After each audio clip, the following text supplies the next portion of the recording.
skydiving at 15,000 feet, and on the way up, about 12,000 feet, they started putting oxygen masks on us.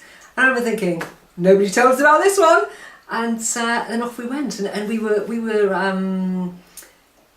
were bound together with our guide, and you were sort of shuffled along to the front of the plane. Rachel was the first to go with her guide, not that she had any choice in the matter, and I remember thinking, oh gosh, and they just sort of say, right, you know, look at me, so you look up and then suddenly you're out of the plane, and that's when the fun starts really.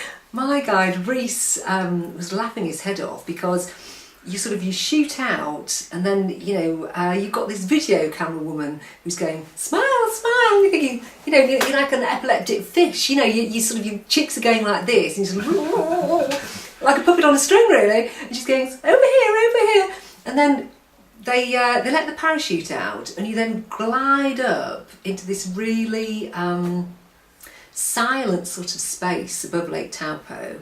And I remember thinking, well, where's the video woman now? You know, to me, now that I'm all serene and sort of enjoying it, she's nowhere to be seen, is she?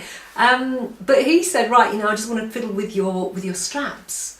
And it's almost like, well, hang on, I just survived a dive at 15,000 feet, now you're going to fiddle with my straps. So I was sort of clinging on to all these different straps as he sort of told me to put my hands somewhere else. And he said, oh, not those, Helen, don't hang on to those or we'll be in real trouble. And I went, oh, you know. And I remember thinking, oh, I bet he thinks he's got a real one here.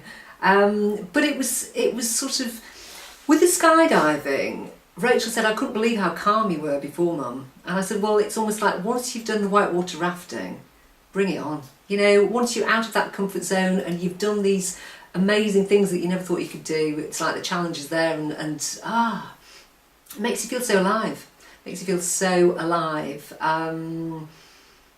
Invincible, really. You just feel completely invincible. And that's really how we should all live our lives, is sort of getting ourselves out of this comfort zone of just living this humdrum life, to pushing yourself and pushing those boundaries, to realising that, you know, you can do anything that you set yourself up for, really. We're all capable of the most amazing things, it's just half the time we're too lazy to try.